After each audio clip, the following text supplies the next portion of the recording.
명예역사학습 박사를 받았습니다만 제 전공은 경제학이었고요. 또 직장에서 일했던 인베스트먼트 투자 전문가입니다. 이제 사실 제가 보니까요 너무 내가 모르더라고요. 젊었을 때는 칼럼도 쓰고 뭐 무서운 것이 없었어요. 30대만 해도 신문에 방송에 투자 전문가로 대학에서 특강도 하고 이랬는데 주님이 다 좋고 외국인을 섬기라고 14년 전에 저한테 주님이 오셔서 말씀하셨어요. 네가 섬기는 리더십은 섬기는 리더십. 신학교도 제가 신학교의 교수입니다. 신학교 강의하고 있어요. 근데 제가 신학교 졸업 안 했어요. 아주 자격도 없는 아마추어 학자고요. 그렇습니다. 근데 그게 중요한 게 아니고요. 그리스도 안에서 부름을 받는 것이 중요하다고 봐요. 어느 분은 목사로, 어느 분은 집사로, 또 어느 분은 또 섬기는 자로, 어떤 분은 또 가르치는 자로, 또 봉사하는 자로, 지체일 뿐이죠. 근데 왜 미전도 종족이라는 문제를 이주자 포인트에서 다루게 됐느냐 이야기를 제가 이 원고가 보니까 16페이지예요. 그거 읽으면 한 2시간 걸릴 것 같아요. 근데 한 30분 내로 지금부터 한 25분이요. 더 짧게 앞에 분들 시간이 있었고 짧게 하려고 합니다. 책에 있는 내용은 내가 가급적 중요한 포인트만 적용을 하고 이야기를 하겠습니다. 아무래도 내가 이 국제이사석에 보름을 하는데 이랬던 보름이었습니다. 한 선교사님이 오기로 약속을 하시는데 안 오신 거예요. 그런데 알고 보니까 우리 포럼에 같이 이걸 리더하는 멤버 중에 한 분이 꽤 유명한 분입니다. 제가 이름 그분 여전히 내가 존경하고 있고요. 그래서 그 얘기를 안 하겠을 때 조금 비판적인 이야기를 했었는데 그분을 내가 지금도 존경하고 사랑합니다. 귀한 종입니다. 근데 그분 꼴보기가 싫어서 그 선교사가 뒤에 안 왔다는 거예요. 제가 좀 이렇게 좀 리얼하게 이야기해야 좀 이렇게 좀 졸리기 나한테 좀 자극이 될 것 같았어요. 선교사님들이요 상처를 누구 통해서 많이 받냐면 선교사를 통해서 많이 받아요. 저도 단기 선교로 40살 때 만으로 39이죠. 그때 장로되고 나서 한 2년 차인데 하나님 저께 아주 선교지를 가게 하셨어요.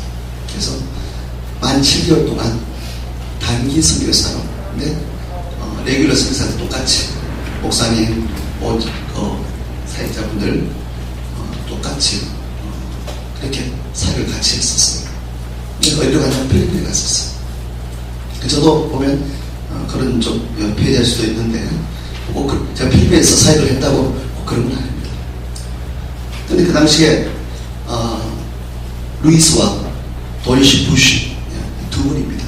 두 분이 공동 쓴 논문이 템포리 윈도우라는 이론을 템포티 템포티 위도 10도에서 40도의 창문의 이야기 템포리 10도에서 40도 북위 10도에서 40도 지역에 주로 아프리카와 아시아가 그 섹터라고 하는데 그 지역을 보니까 많은 민족이 있는데 대부분 복음을 잘 들어보지 못하는 쪽이라는 것이죠. 근데 그곳에 선교사가 많은다고 이렇게 보니까 선교사들이 소수가 가 있고 이미 복음이 많이 전해진 지역에 선교사들이 가 있어요. 그래서 이거는 1990년도에 발표된 논문인데 많은 영향을 줬어요. 사실 그 논문이 공이 크다고 봅니다. 근데 왜 제가 이야기를 하느냐, 이 1040 이론이 발표될 때가 1990년대인데 이미 세계화가 깊게 진행이 되고 있었는데 아마 이분들이 이 논문에 있어서 어떤 지역적 선교사의 배치 불균형은 잘 봤는데 시대의 흐름에 사람이 이동하는 부분을 못 봤어요. 그래서 뭐라 이야기하니까 왜 너네들은 선진국에 있고 후진국으로 힘든데 템폴에 있는 열악한 지역에 선교사들이 갈 생각을 안 하느냐. 아골 골짜기들에도 가야죠. 두 번째 이야기는 왜 너네들은 큰 도시에서 선교사들 가서 사느냐. 자기 필요하겠지만 마닐라라든지 자카르타라든지 싱가포르라든지 말라카라든지 주로 도시만 가 있고 왜 오지에 힘든 곳에 가서 복음을 전하지 않느냐고. 여러분 언더우드 선교사상을 여러분 알고 계실 거예요. 저도 그 추천위원이에요. 좀 선교사상을 받고 싶으신 분 있으면 저한테 연락하시면 제가 추천권이 있어요. 근데 한 번도 저는 추천을 안 했어요. 왜 안 했느냐? 오지에서 15년간 이상 사역을 한 종들을 찾는다길래 난 그 오지가 어떤 오지인지를 잘 몰라서 동의가 안 되어서 제가 추천을 안 하고 있습니다. 무슨 이야기냐? 오지를 보는 개념이 이제는 시대가 달라졌어요. 도리시와 부시가, 루이스와 부시 이분들이 이 논문을 1950년도에만 썼다 하더라도 그 논문은 굉장히 지금은 더 훌륭했다고 봅니다. 그런데 이미 세계화가 급격히 진행되고 있는 중심에 있는 1990년도에 그 논문을 발표됐다는 것은 제가 그때 선교사 일을 했거나 알았으면 제가 비판을 했을 텐데 그때 몰랐어요. 제가 이집인 사회관 지가 12년 됐고 제가 학자가 아니잖아요. 학자인데 쌤이 학자예요. 사회관인데 마음이 많아요. 그러다 보니까 뭐 40장 이런 거 대수 않게 생각했어요. 근데 이 이론을 제가 접한 지는 한 7-8년 전부터 내가 알게 됐고, 그런데 이야기가 돌아갑니다. 그 선교사님이 한국에서 선교사님 사역을 하고 있어요. 다 돌아갔는데 재배치 문제로 교단의 리더들이 너는 왜 쉬운 곳에서 선교하고 있느냐? 너희는 왜 다 몰려있느냐? 왜 마닐라에 선교사들이 그리 많으냐? LA에 왜 선교사가 필요하느냐? 유럽에 왜 선교사가 필요하느냐? 그렇게 상처받고 투성을 받았던 깊은 상처를 받았던 분이었어요. 마닐라에 있는 선교사, 저도 마닐라에 있었던 선교사였습니다. LA에 있는 선교사, 유럽으로 공부하러 갔다가 한인교회 목사로 유학생 사역으로 발을 내린 자, 그들은 기도 안 하는 사람입니까? 성령님의 둔감한 분들이었을까요? 저 오지에 가 있는 사람은 영성이 뛰어나고 훌륭한 분이었을까요? 어마어마한 상처를 받은 분이 많았던 거예요. 죄인 아닌 죄인에게 여기는 거예요. 왜? 루이스 부시가 유럽에서 그 점에서 보는 포인트라든지 그 당시에 이슬람권이라든지 정말 복음이 깊이 들어가야 되는데 들어가지 못했던 그 아픔을 느끼는 면에서 그 논문은 상당한 의미가 있었다고 봅니다. 그러나 그것이 모든 것을 많은 부분들의 이야기들을 아니 절반의 이야기도 제 이야기를 해주지 못한 이론이었다고 참 부족한 아마추어 학자가 아마 여기 계시면 그 루이스나 부시 보시면 제 이야기를 듣고 웃으실지 모르겠어요. 저는 그런 생각이 듭니다. 근데 그 관점이 그 상처받는 선교사를 통해서 이래 포럼할 때입니다. 첫 포럼이 시작될 때입니다. 약속하신 종이 안 오신 거예요. 알고 보니까 그 상처 때문에 못 오신 거예요. 우리 시행 멤버 중에 그분이 계시더라고요. 지금도 그분도 모릅니다. 이제 그분이 지금 디아스포라 선교의 중심에 서 있는 분이 되셨는데요. 자기가 과거에 뭘 했는지를 모릅니다. 음물의 종이 있었다는 걸 모르더라고요. 그분도 좋은 의도로 이야기한 것이지 그 종을 핍박하려고 한 건 아니었을 거예요. 근데 한참 나를 세웠죠. 성격에 너무 과익한 분들 있잖아요. 확실히 찬 사람들. 아무튼 저도 끝까지 생각하는데요. 너무 똑똑하고 잘난 사람들은요, 다른 사람들을 기가 막히게 만들거든요. 저도 그런 데 소질이 있는 사람입니다. 그래 안 되려고 제가 주님 앞에 안 되려고 애를 많이 쓰고 있습니다. 그래서 이 논문으로 이 글로 제가 성취하는 거예요. 여러분, 지금 세계가 급진전이 되는데 사람이 어디로 움직일까요? 지금 인도와 중국, 이 나라가 브릭스 사국이라고 그러죠. 러시아도 파악이 되죠. 러시아, 인도, 브라질, 그 4개국이 개발이 활발해지면서 도시화가 급진전이죠. 그럼 사람들이 이동이 어디 하느냐? 대도시로 사람이 이동하고 있어요. 그 중에서도 외국인들은 관문 도시로 게이트 1위로 이동합니다. 루이스 부시가 비판했던 그 지역, 선진국가, 관문도시에 성경에서 몰려있다고 하는 지역에 비난했는데 많은 미전적 종족의 사람들이 새로운 기회를 쫓아서 홀로 몰려들고 있는 거예요. 이건 뭐로 이야기해야 됩니까? 근데 제분들이 1990년도에 논문을 발표할 당시 이미 그러고 있습니다. 근데 그 논문이 발표됐는데 비판받지 않냐고 상당히 찬사를 받고 박수를 받는, 어찌 보면 우리 선교사님들이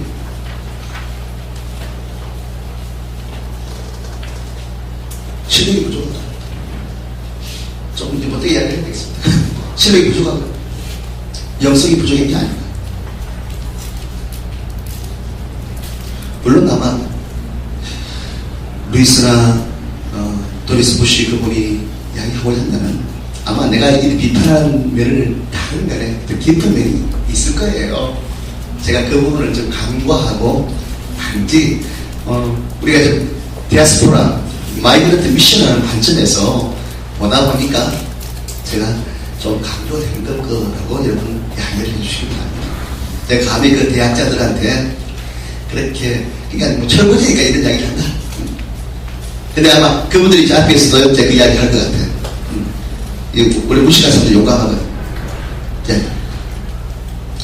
그것 때문에 사람이 이미 선진국으로 관문도시로 움직이고 있다는 거죠. 그건 재미있는 게 있습니다. 과거에 사람들이 이동하는 것들은 후진국 사람들이 선진국으로 이동하는 게 대부분이었어요. 한국 사람들이 이동 어디로 했죠? 미국 이민을 했죠? 독일, 유럽 쪽으로, 호주, 카나다 쪽으로 그래 갔었죠. 근데 한국 사람들이 이제 어디로 이동하냐면요, 70%, 80% 한국의 한인 디아스포라가 과거에는 선진국으로 갔는데요, 70, 80%가 아시아로 가고 있습니다. 중국을 비롯해서 아시아로 가고 있거든요. 한국에 들어와 있는 외국인들이 200여국에서 160만 명 와 있어요. 근데 어디로 가느냐? 어디서 왔느냐? 70, 80%가 어디서 왔을까요? 답은요, 문제 속에 있잖아요. 역시 한국도 아시아로 갔습니까? 들어오는 분들도 70, 80%가 아시아. 과거에 한국의 무역이 미국과 유럽의 선진국들과 무역거리가 많았어요. 우리나라는 주로 수출입을 해서 먹고 사는 나라예요, 한국은. 그런데 최근 들어서 한국의 무역 구조가 바뀌었어요. 미국이 그동안 제1 무역국이었는데 미국이 아마 3위, 2, 3위로 벗어나기 시작했어요.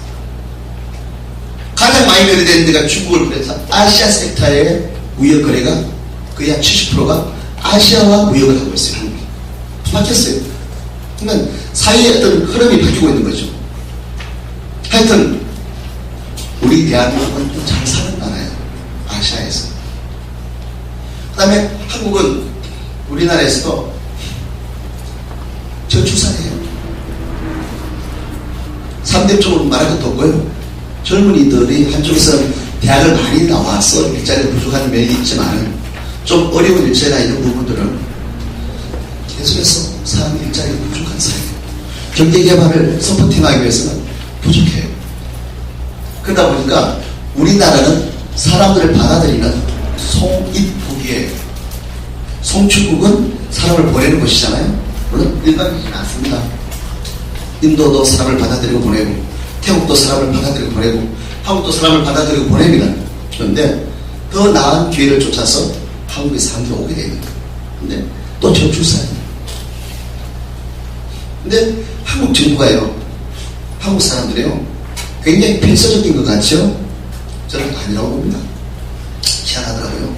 저는 문화학자가 아닙니다. 그냥 어깨너머로 보는 것이죠.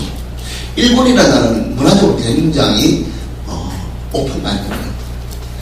다양한 문화를 받아들여서 자기 것으로 만듭니다. 근데 모르겠어요. 그 사회가 봉건 사회, 오랫동안 봉건 사회를 했어요. 막부가 지배하고, 영주가 지배하고, 그 밑에 기사들이 유럽처럼 사무라이들이 백업하는 그런 사회였죠. 근데 그 일본이라는 나라가 사람을 받아들이는 것은 굉장히 폐쇄적이에요. 저희 한국에 대해서 차별을 하고 있고요. 요번에 일본이 그것도 못 견뎌가지고요. 그건 불행한 사회거든요. 못 견뎌가지고 앞으로 50년간 20년간 10년인가 50년인가 1000만 명을 받아들이겠다. 1년에 50만 명입니다. 맞아요. 50년 동안 1000만 명입니다. 1년에 20만 명입니다. 굉장히 늘리게 될까 싶어요. 굉장히 외국인에 대해서 폐쇄적. 뭐 선진국이 잘 나가는 미국이라든지 이런 사람들은 자기 동경에 하지만 사람을 받아들인다면 오히려 폐쇄적이더라고 일본이. 열리석 같은데 한국은요 문화적으로 굉장히 다민족이라는 의식도 있고 어떤 문화적인 폐쇄성을 한국이 가지고 있는 것 같은데 사람에 대해서는요 한국 사람이요 굉장히 개방적이에요. 정책도 개방적이에요. 취업인도 개방적이에요. 돈 되는 일이면 다 하잖아요. 사람 막 받아들여. 문제는 그 다음 문제야. 한국 사람들은 빨리빨리잖아요. 빨리빨리가 좋은 점이 그런 점입니다. 좀 이따 안 된 점도 말씀 좀 드리겠습니다. 그래서 한국에 오는 외국인들의 대부분이 160만 중에 거의 80% 이상이 템포리 지역에서 왔는데 필리핀을 제외하고 나면 미전도 종족 지역이거나 보급이 잘 정해지지 않는 지역 대부분인 거예요. 그 모델이 한국인 거예요. 기가 막히게 맞아떨어진 거죠. 모든 이 상황이 세계에서 이런 상황이 없어요. 유럽도 한국만 짝대기가 힘들 거예요. 유럽은 아프리카라든지 자기들 식민지 지배했던 나라들이 사람들 이민을 많이 받아들였죠. 어부가기 때문에. 그런데 우리나라는 굉장히 개방적인데 아시아와 아프리카에 있는 이 템포리 지역에 있는 사람들이 발음하게 온다는 거예요.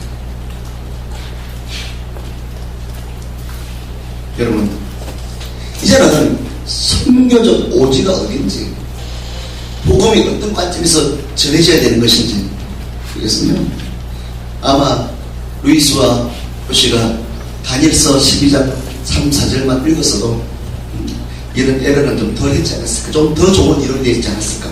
그 템포리의 좋은 이론입니다. 좀 더 보완적인 그런 이론이 나올 수 있지 않을까? 그런 생각을 해봅니다. 그런데요, 여러분, 제가 그걸 알았어요. 한국에 와 있는 160만 외국인 중에 많은 미전도 지역 지역에 우리 사역자들이 애쓰고 있어요. 그런데 사역자들과 교회들이 범하기 쉬운 큰 에러가 있다는 것을 제가 이것을 준비하면서 발견했어요. 사역 잘하고 계십니다. 근데 더 잘해보자는 이야기죠. 무슨 이야기냐면 한국 교회는 너무나 감동받는데 익숙해 있어요. 설교하면 감동을 받아야 돼. 근데 그 감동은 어떤 감동일까요? 성령이 주신 감동도 있고요. 자기의 관점과 자기의 기준에 보는 감동을 많이 요구할 때가 있어요. 때로는 펀드레이즈를 위해서 요구되어지는 감동도 있어요. 참 어려운 부분입니다. 한국에 이제사에 가신 분 사명 없이 일을 할 수가 없고요. 제가 일을 잘하든 못하든 더 영역 있게 하든 못하든 그분들은 존경받아야 되고 제 마음에서는 어떤 종들보다도 제 마음에서는 그 정도로 귀한 정도입니다. 그런데 아마 이 책임은 한국교회 공동의 책임이고 제 책임인 것 같습니다. 미전도 종교 섹터에 사람을 보내고 안 보내가 중요한 것이 아니라 어느 섹터에 있더라도 정말 버려진 그 생명 복음을 듣지 못하고 막혀진 그분들에 대해서 모든 것을 걸 수 우리가 있느냐는 것입니다. 교회에 나와서 예배를 드리는 종들 그분들은 상당히 축복받은 분들입니다. 아마 그분들이기까지는 지금 복음을 먹이는 그분들의 결과가 아니라 많은 분이 전도하고 기도하고 애썼던 부분이 있었을 것일 거예요. 또 나와 있는 그 형제들이 그리스도의 제자로 되어갈 때까지는 또 다른 고비와 그게 남아있을 거예요.